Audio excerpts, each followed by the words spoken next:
Amém. Graça e paz, irmãos. Vamos dar início a mais uma aula. Então, nessa introdução, ele só deixa bem claro como o autor de Hebreus ele faz uma ligação perfeita entre o capítulo 1 e 2. Ele continua no mesmo tema, exaltando a Cristo, e ele fala de Jesus como rei, como sacerdote, como profeta, e ele vai continuar falando sobre esse assunto também no capítulo 2. Ele vai aprofundar mais ainda, para mostrar a superioridade de Jesus.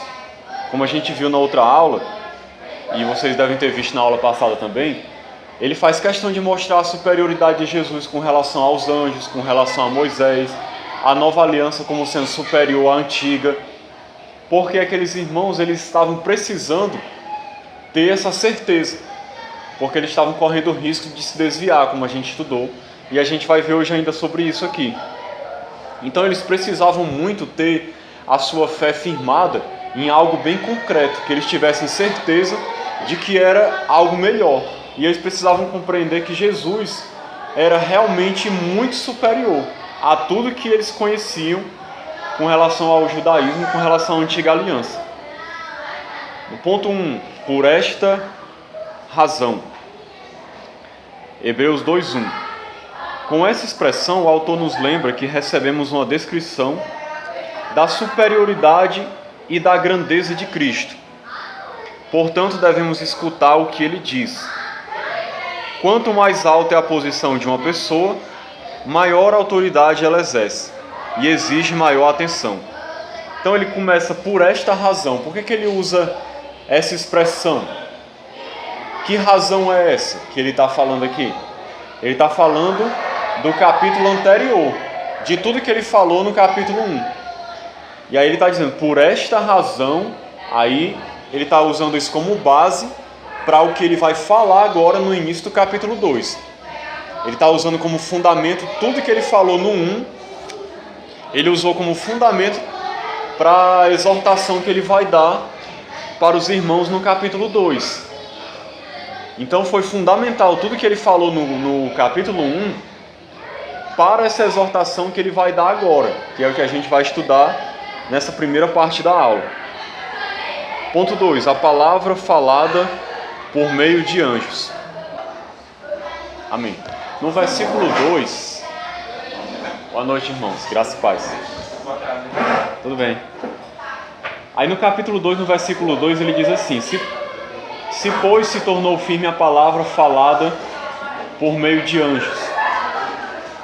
Ele aqui usa mais uma vez a comparação da palavra falada. É capítulo 2 de Hebreus, a gente vai dar uma olhadinha aí. Então ele usa essas duas expressões, por esta razão, para mostrar que o que ele vai exortar agora é baseado no capítulo 1. E a questão da palavra falada por meio de anjos. Ele vai fazer essa comparação também para que os irmãos percebessem que a palavra falada por meio de Cristo é muito superior à palavra falada por meio dos anjos. Ele mais uma vez vai colocar Cristo e o que Cristo falou como superior aos anjos, para desfazer qualquer ideia na cabeça daquela igreja de que os anjos seriam superiores ou que a antiga aliança seria superior por ter sido promulgada por meio de anjos. Então ele queria acabar com essa ideia de qualquer maneira, que eles não achassem que a antiga aliança era superior de alguma maneira a Cristo e a nova aliança. Por isso que ele fica usando essas expressões. Então agora a gente vai entrar realmente na mensagem dele no capítulo 2, que é a parte que realmente é o centro da mensagem, né? Vamos ver aqui o tópico 1, exortação contra o perigo do desvio, que é a exortação que ele faz nesses primeiros 4 versículos, Hebreus 2, 1 ao 4. Amém. Então, irmãos, como vocês perceberam aí, pela leitura do texto que a gente fez, e por essa leitura da lição, ele está falando aqui sobre o perigo de se desviar, certo? Que é uma das grandes exortações que ele faz nessa carta de Hebreus aos irmãos, essa questão de se desviar da fé, ou se apostatar da fé. E aí eu pergunto para vocês, o que significaria se desviar aqui, que ele está falando? É possível um cristão se desviar ou não? Por que ele faz essa exortação para a igreja? O que vocês acham? Um cristão realmente pode se desviar? O que significa esse desvio? Significa perda de salvação? O que vocês acham? Eu sei. Então, eu creio que vocês concordam, né? É uma doutrina da nossa igreja que o cristão ele não perde salvação. Não é verdade? Nós sabemos disso. Se a gente fosse ler só o livro de Hebreus falando, talvez isso ficasse meio no ar, porque ele não aprofunda assim no sentido teológico do que significa se desviar, do que significa apostatar, se realmente ele está falando que um cristão verdadeiro pode se apostatar ou não. Ele não entra muito nessa profundidade, ele fala mais de uma questão prática, assim, de exortar os irmãos a perseverarem. Mas quando a gente lê a Bíblia como um todo, vendo todo o contexto bíblico, principalmente do Novo Testamento, nós sabemos, por textos como de João 6, Romanos 8, que falam da questão de que o verdadeiro cristão ele persevera até o fim, que o Senhor vai guardar as suas ovelhas, não vai perder nenhum daqueles que o Pai lhes deu, que aqueles que foram chamados, predestinados e chamados por Deus, ele vai glorificar e tudo mais, a Bíblia fala sobre isso. Então deixa muito claro que lá em 1 João fala também que saíram do nosso meio, mas não eram dos nossos, porque se fossem dos nossos não tinham saído do nosso meio. Então, pelo contexto geral do Novo Testamento, a gente sabe que um cristão não se perde. Então, quando você lê um texto desse, você tem que levar em conta o resto da Bíblia. Sempre que você for estudar a Bíblia, você não pode só ler um versículo isolado e já formular um pensamento e achar, ele está dizendo que não nos desviemos, então quer dizer que de repente eu posso perder a salvação. Não é isso que ele está dizendo. Agora, o que seria realmente que ele está dizendo aqui? Uma das coisas que o Guilherme falou, que pode acontecer na vida de qualquer cristão.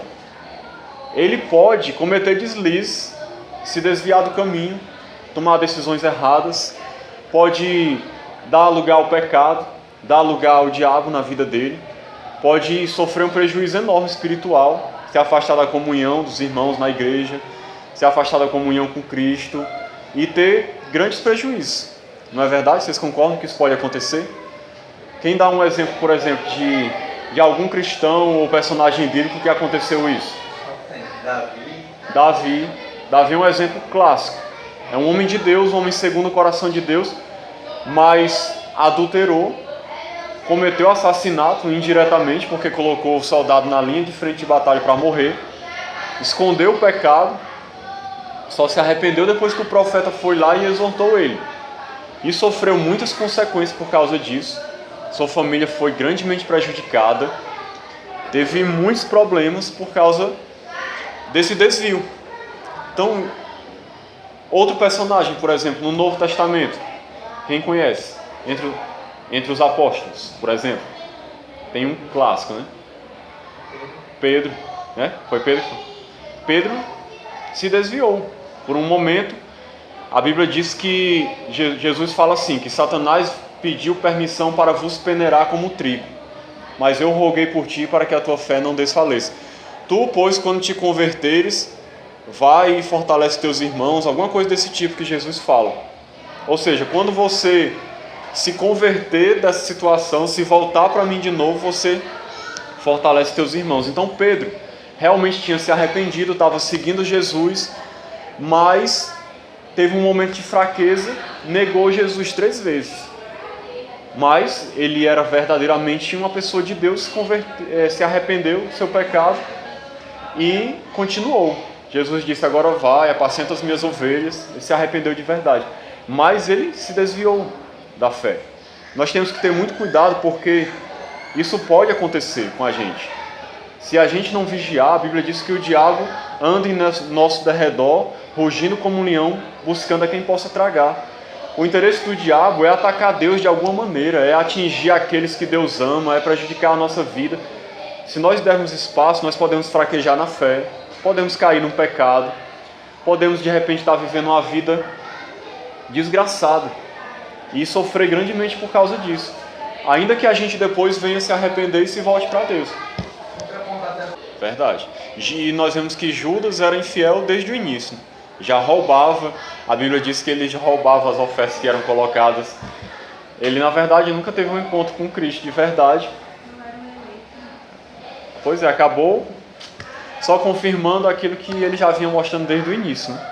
E acabou naquele estado de tirar a sua própria vida e ser condenado. Então, outra coisa também, irmãos, que nós temos que ver que pode acontecer, e é a razão dessa exortação aqui, ele está falando para uma congregação de pessoas que professavam ser cristãos.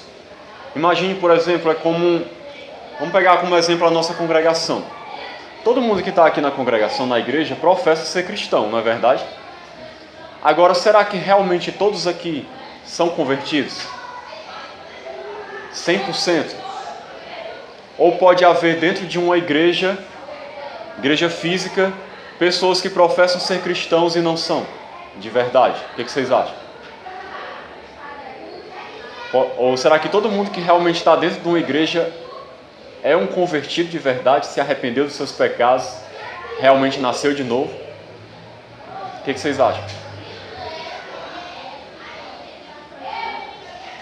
Que pode ter? Exatamente. Então, pode acontecer, acontece muitas vezes, só que nós não podemos julgar quem é e quem não é, mas Deus sabe, Deus conhece os seus. Poderia ter feito no final, né? Separação, então a gente só vai saber realmente quando... Exatamente, só Ele que vai poder fazer a separação. A gente não pode julgar porque às vezes alguém que a gente pensa que não é realmente alguém de Deus. E às vezes alguém que a gente pensa que não é. Porque o nosso julgamento é falho. Então, é a mesma situação da igreja física aqui, aquela congregação de irmãos. Quando ele exorta assim para eles perseverarem na fé, isso servia de um alerta para que se manifestassem aqueles que eram de Deus realmente. Quem fosse realmente de Deus, aqui uma pessoa fiel, ele ia ouvir essa exortação e ia perseverar na fé. Porque essa é a qualidade natural de alguém que é um cristão. Ele crê e ele continua crendo até o fim, apesar de todas as dificuldades. Por outro lado, aqueles que ouvindo essa mensagem não praticassem isso, não obedecessem e porventura se desviassem ou apostatassem da fé que eles professaram, eles só estariam confirmando com isso que eles na verdade nunca tiveram um encontro com Cristo de verdade. Então, esse tipo de exortação tem na Bíblia até como uma maneira de peneirar quem é cristão de quem não é. Porque quem é cristão confirma a sua vocação mediante a sua fidelidade a Cristo até o fim. E quem não é, confirma que não é realmente de Cristo, não perseverando, não aguentando as provações, não aguentando as dificuldades e abandonando a fé que ele professava. Uma fé que ele professou, que ele dizia ter abraçado, mas que não era realmente verdadeira, profunda. Então é por isso que tem esse tipo de exortação, para que realmente aqueles que são de Deus perseverem. E tudo isso que ele diz aqui é algo que a gente precisa fazer todos os dias, como eu disse, como uma forma de confirmar que nós somos realmente de Deus. É o natural de um cristão. Toda essa questão de nos apegarmos às verdades ouvidas, para que delas jamais nos desviemos, não negligenciarmos tão grande salvação que foi anunciada a nós. Tudo isso é algo que um cristão verdadeiro faz. É o natural de fazer. Se você vê alguém que é cristão, mas que vive no pecado, ou que não dá ouvido às verdades de Deus, que está constantemente se afastando de Cristo, há uma probabilidade muito grande de que ele não tenha nem sido regenerado, porque não é natural de um cristão andar assim. Ou ele é um novo convertido que não tem maturidade, ou é alguém que nunca realmente se encontrou com Cristo. A gente tem que ter isso em mente, porque muitas pessoas às vezes podem pensar assim, isso é um auto-engano. Eu já professei minha fé em Cristo. Levantei minha mão, fui lá na frente, me batizei, agora eu sou membro da igreja. Eu sou realmente de Deus.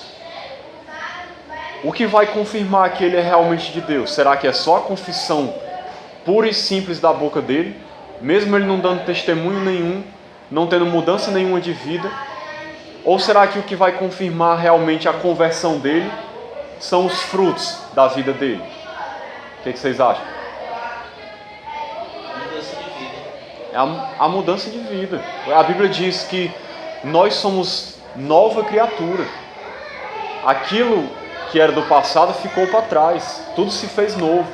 Então não adianta. Tem muita gente hoje em dia que às vezes chega na igreja, diz que se converte, se batiza, se torna membro da igreja.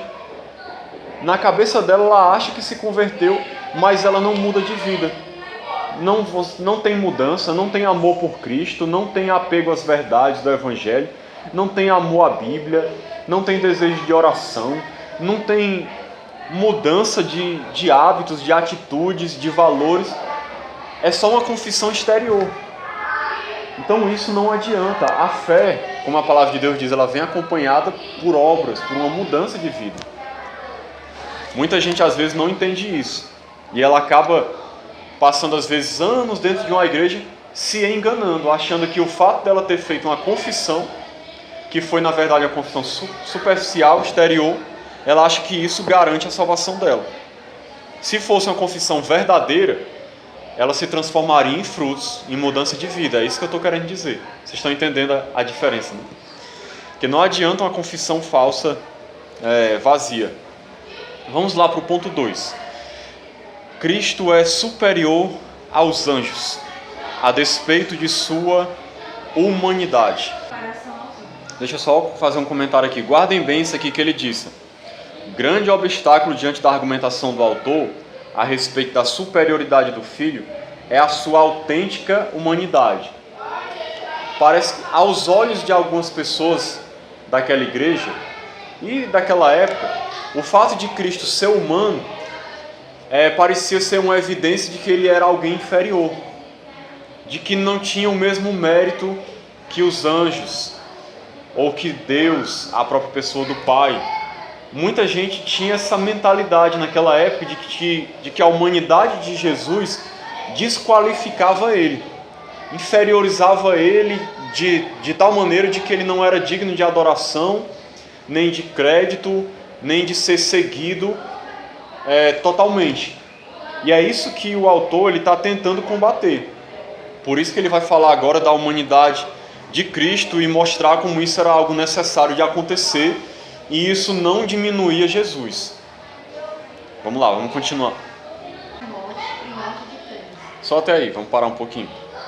Olha, esse texto de Hebreus 2, do 6 ao 8 que ele cita, ele está citando o Salmo 8. O Salmo 8, ele inicialmente, a uma primeira vista, ele parece estar falando apenas da situação do ser humano. Veja o que ele diz: o que é o homem que dele te lembres? Ou o filho do homem que o visites? Fizeste-o por um pouco menor que os anjos, de glória e de honra o coroaste. Então ele fala da questão do ser humano. Tipo assim, quem somos nós diante de Deus? Fomos feitos menores que os anjos, mas fomos coroados de honra e de glória. E ele fala: todas as coisas sujeitaste debaixo dos seus pés. Ele está falando aqui do domínio do homem sobre a criação. Mas o principal sentido desse texto, que o autor de Hebreus revela aqui, quem lia só o Salmo 8 no Antigo Testamento não tinha ideia do verdadeiro significado desse salmo. Mas o autor de Hebreus, por inspiração do Espírito Santo, ele mostra que esse salmo aqui se aplica a Cristo. Então, quando a gente lê tendo em mente Jesus, nós vemos que ele relata aqui a história de Cristo, de que ele foi feito por um pouco menor que os anjos. Ou seja, ele, comparando com o que a gente vai ver já aqui de Filipenses, ele se humilhou, ele tomou a forma de homem, numa condição temporariamente inferior. Ainda que ele sendo Deus, ele estava num estado ali de humilhação, como homem, como servo, ainda que não tendo pecado.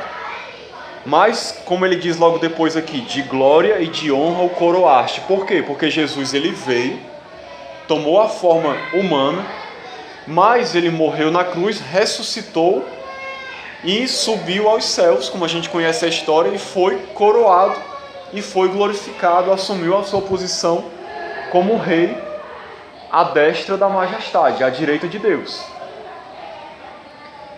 E aí ele diz, todas as coisas sujeitaste debaixo dos seus pés. Ele diz que tudo lhe sujeitou, ainda não vemos todas as coisas a ele sujeitas. Ou seja, tudo agora está sob o domínio de Cristo. Ele governa sobre todas as coisas. Por isso que Jesus diz lá em Mateus 28, é-me dado todo o poder nos céus e na terra. Ele agora reina absoluto, governa sobre tudo. Ele não está mais nesse estado de humilhação por um pouco inferior aos anjos. Por que ele cita esse texto e aplica a Jesus? É exatamente aquilo que eu estava falando para vocês, para mostrar que Jesus, embora tenha se humilhado e tenha tomado a forma humana, isso não faz dele alguém inferior, porque ele depois foi exaltado e agora está numa posição glorificada no céu. Então ninguém podia achar que porque ele foi humano, ele era inferior. É isso que ele está tentando argumentar aqui. Em uma boa hermenêutica, não podemos deixar de fora o texto de Filipenses 2, do 5 ao 11, que trata da humilhação e exaltação de Cristo.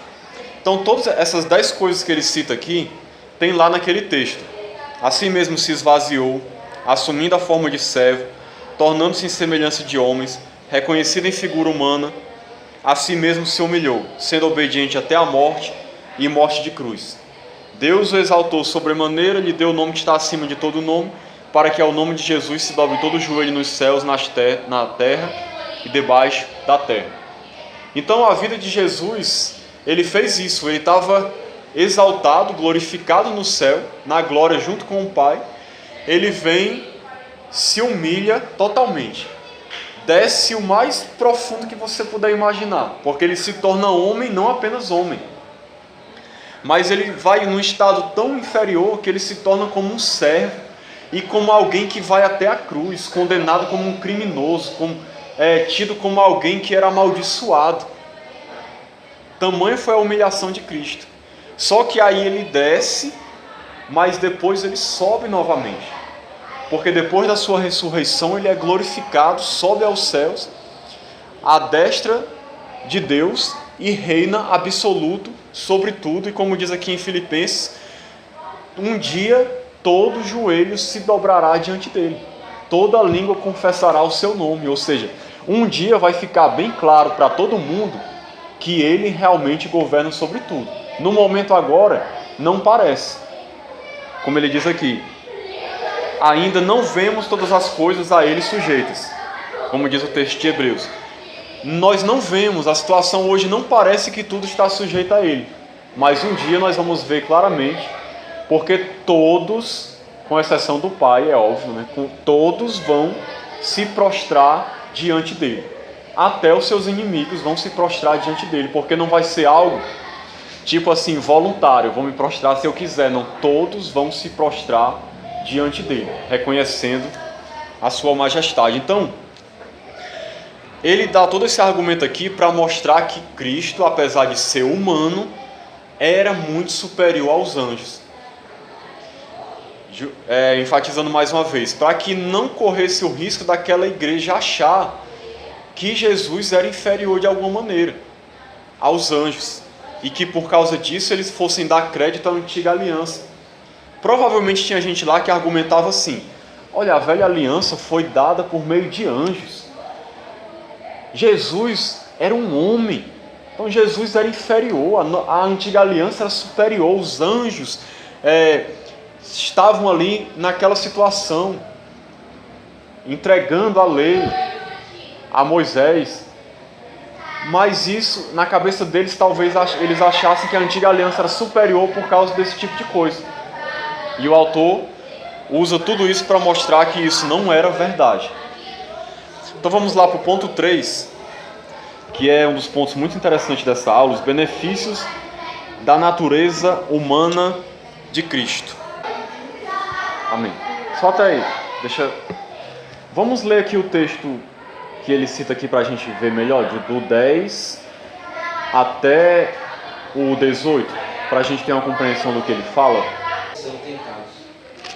Então, nós vemos aqui nesse texto, ele falando sobre a necessidade da humanidade de Cristo, de que era necessário que Jesus se identificasse com aqueles que ele vinha salvar. Então foi necessário que Jesus se tornasse homem, para passar pelas mesmas situações que nós passamos, como sumo sacerdote, que ia ser aquele que iria se oferecer também como um sacrifício e fazer o sacrifício agradável a Deus. Era necessário que ele fosse homem para ser o mediador entre Deus e os homens.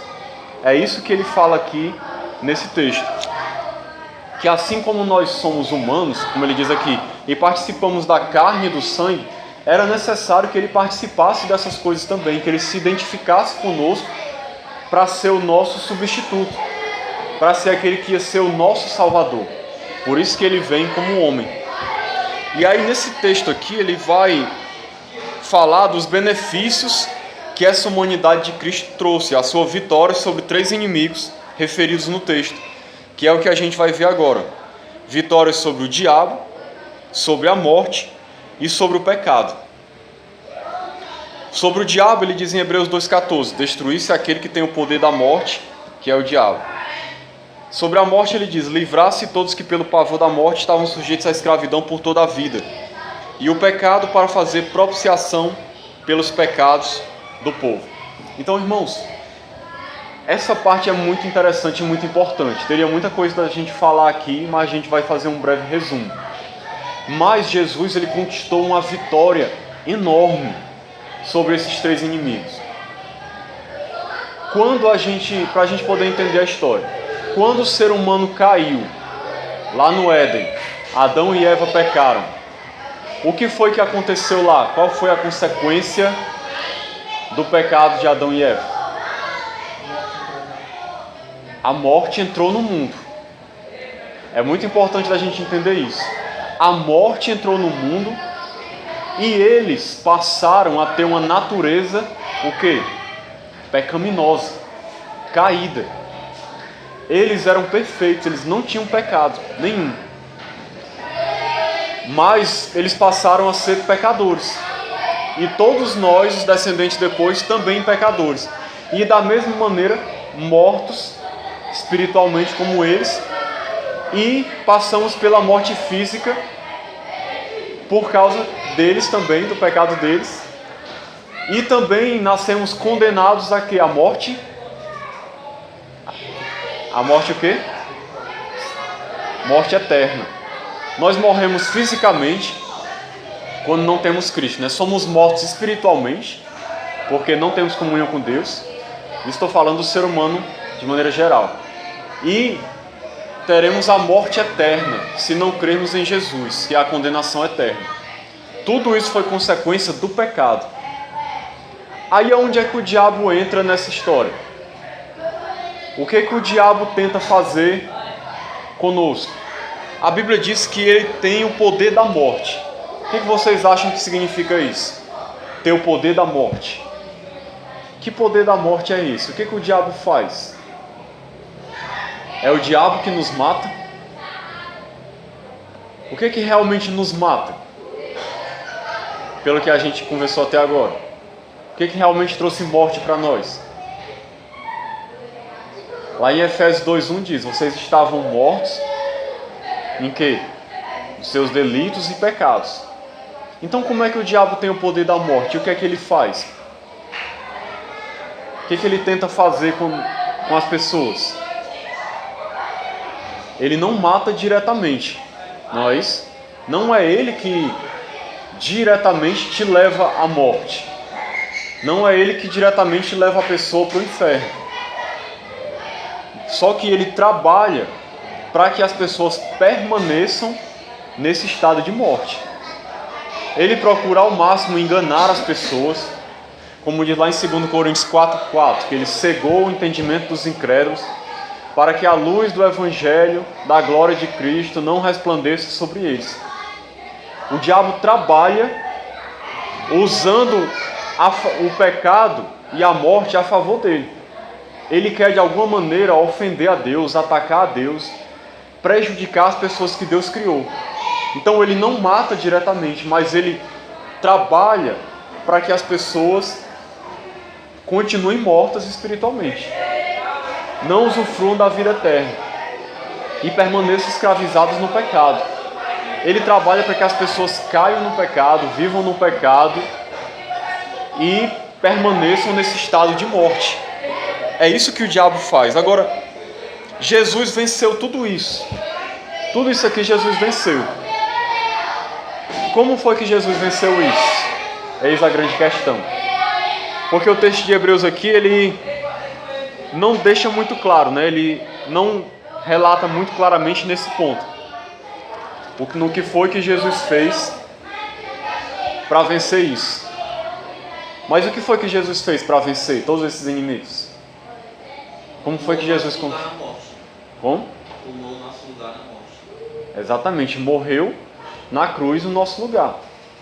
Quando ele morreu ali na cruz, no nosso lugar, o que aconteceu ali naquele momento com relação ao pecado?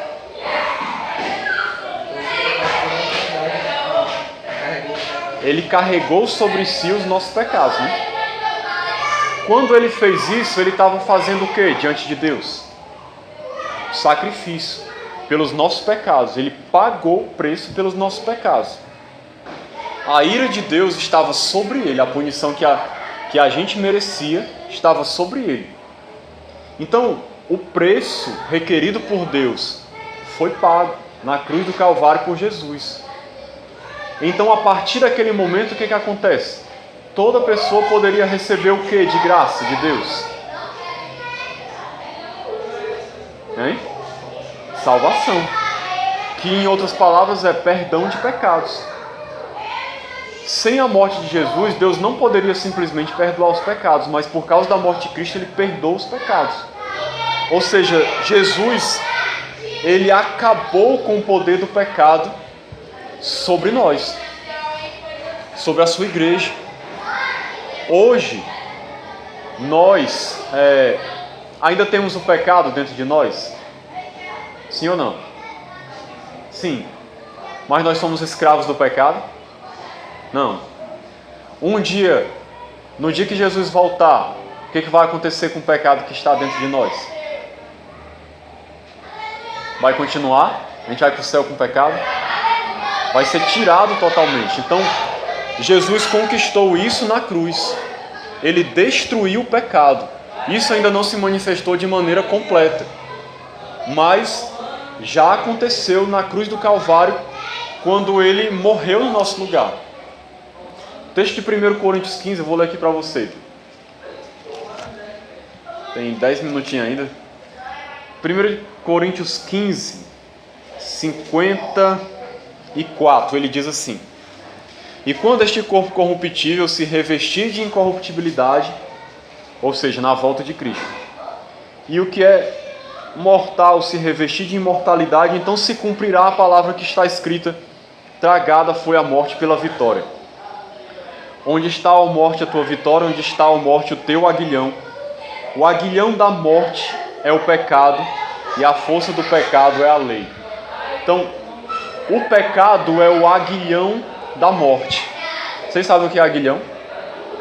Alguém sabe? É tipo uma lança.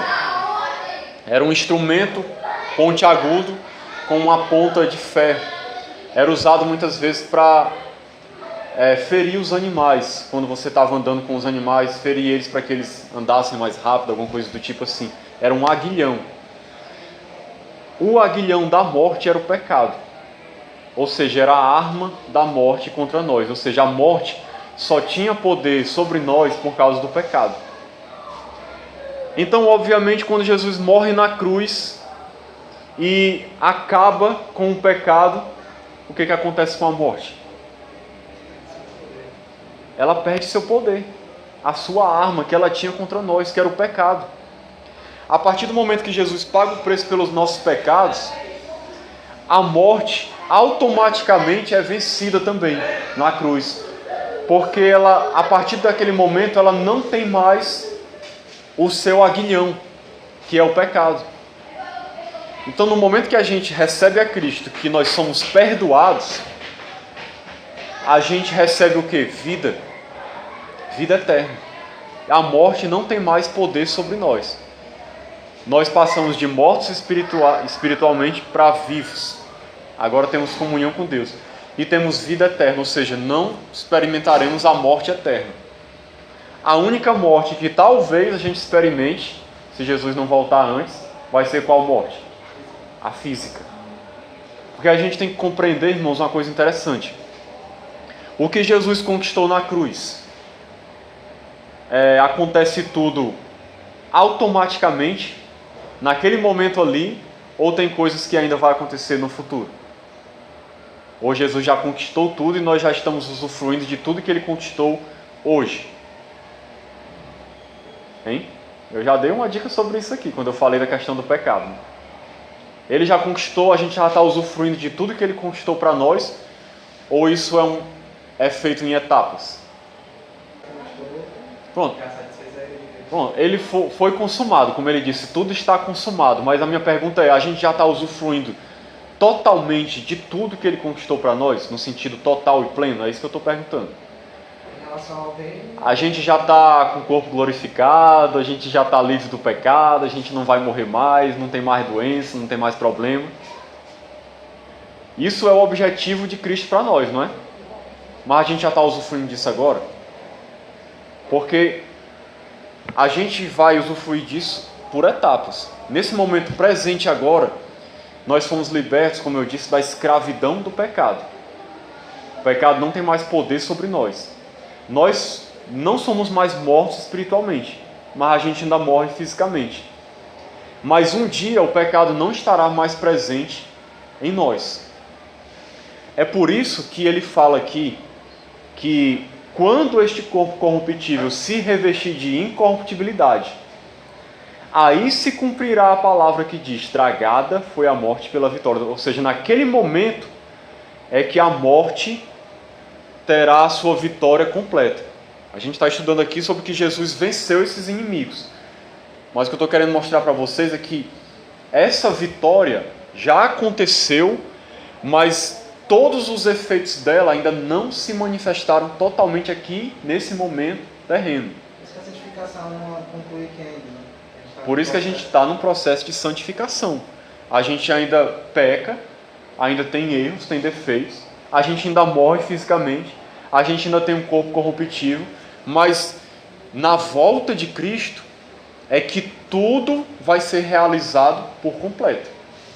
E aí nós vamos entrar no estado eterno, onde não haverá mais pecado, onde não haverá mais morte, onde o diabo vai estar totalmente, em todos os sentidos, vencido, porque ele foi vencido na cruz do Calvário, mas ele ainda está esperneando hoje.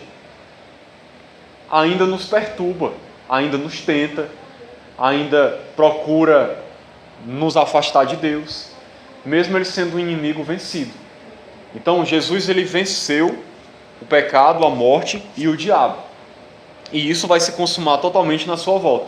Então, para finalizar, ele venceu o diabo porque o diabo, ele usava de tudo isso. Ele usava do pecado, ele usava da morte para manter as pessoas na escravidão, para manter as pessoas afastadas de Deus, para tentar prejudicar a vida das pessoas. No momento que Jesus paga pelos nossos pecados, morre na cruz, e aí o pecado perde o poder sobre nós, a morte também perde o seu poder, o que resta o diabo fazer contra nós? Que poder ele tem mais sobre nós? Hein? Será que ele tem algum poder sobre nós? Vocês acham que ele tem algum poder sobre nós? Nenhum. Não tem mais nenhum poder. Lá em 1 João, não lembro qual é o versículo, diz que o maligno não nos toca. Ele não tem mais poder sobre nós. Antes, nós andávamos segundo as potestades deste mundo, como diz lá em Efésios capítulo 2. A gente era escravo de Satanás, porque ele usava o pecado e a morte para nos escravizar. A partir do momento que a gente se converte por causa dessa vitória de Cristo, nem o pecado nos escraviza mais, Não é para ser assim, né? O pecado não tem mais poder de nos escravizar, nós não estamos mais mortos espiritualmente, e o diabo que nos escravizava também não tem mais autoridade nenhuma sobre a nossa vida. Ele não tem mais poder de nos dominar, poder de nos matar, poder de nos levar para longe de Deus, a não ser que a gente permita, que a gente dê lugar ao diabo. Por isso que a Bíblia diz, não deis lugar ao diabo. Se nós estivermos andando com Deus, permanecendo firme com Cristo, em comunhão com o Senhor, o diabo ele não tem poder de nos tirar da presença de Deus, de nos afastar de Deus, de nos fazer cair no pecado. O máximo que ele pode fazer é nos tentar. E nós caímos na tentação se a gente quiser. Ele não tem poder de nos dominar. Então, irmãos, Jesus conquistou essa vitória maravilhosa. Vamos ler só a conclusão aqui para terminar. Deus é o sujeito principal em Hebreus 2. Então, mais um motivo porque Jesus teve que vir como homem. Sem derramamento de sangue não há remissão de pecados. Então, era preciso o sangue ser derramado. E precisava ser de um cordeiro puro e sem mácula, sem defeito. Que só Jesus ele cumpre isso. Então, irmãos, é isso. Vocês têm alguma pergunta, alguma dúvida? Não entenderam alguma coisa? Tem não? Amém.